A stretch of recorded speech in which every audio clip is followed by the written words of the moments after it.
जगद्धात्री नमस्तुभ्यं विष्णोश्च प्रियवल्लभे यतो ब्रह्मदये देवः सृष्टिस्थित्यन्तकारिणिः।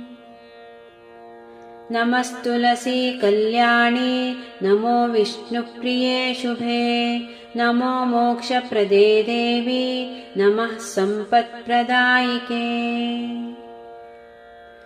तुलसी पातु मां नित्यं सर्वापद्भ्योऽपि सर्वदा कीर्तितापि स्मृता वापि पवित्रयति मानवम्।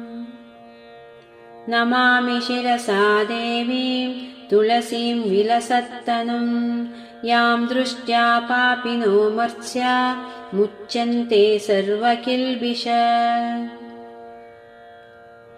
तुलस्या रक्षितं सर्वा जगदेच्चराचरम् या विनिहन्ति पापानि दृष्टावपापिभिर्नरैः।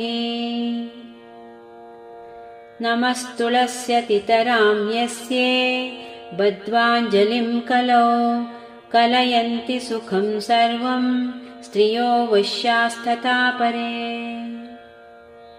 तुलस्यन्नापरं किञ्चित् दैवतं जगतीतले यया पवित्रितो लोको विष्णुसंज्ञेन वैष्णवः। तुलस्या पल्लवं विष्णोः शिरस्यां रोपितं कलौ आरोपयति सर्वाणि श्रेयांसि वरमस्तके। तुलस्यां सकला देवां वसन्ति सततं यताः अतस्तामर्चये लोके सर्वं देवं समर्चयम्। नमस्तुलसी सर्वज्ञे पुरुषोत्तमवल्लभे पाहि मां सर्वपापेभ्यः सर्वसम्पत्प्रदायिके। इति स्तोत्रं पुरागीतं पुण्डरीकेन धीमता विष्णुमर्चयते नित्यं शोभनैस्तुलसीदले। तुलसी श्रीसखी शुभे पापानि पुण्यदे नमस्ते नारदनुते नारायण नमः प्रिये।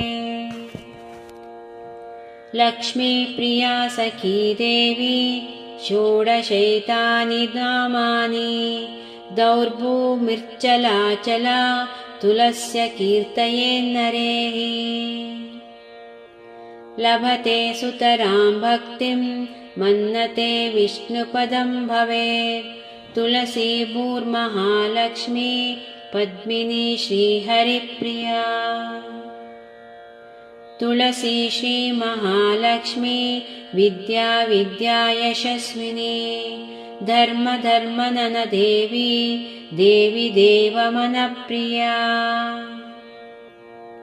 तुलसी श्रीसखी शुभे पापहारिणि पुण्यदे नमस्ते नारदनुते नारायण नामप्रिये।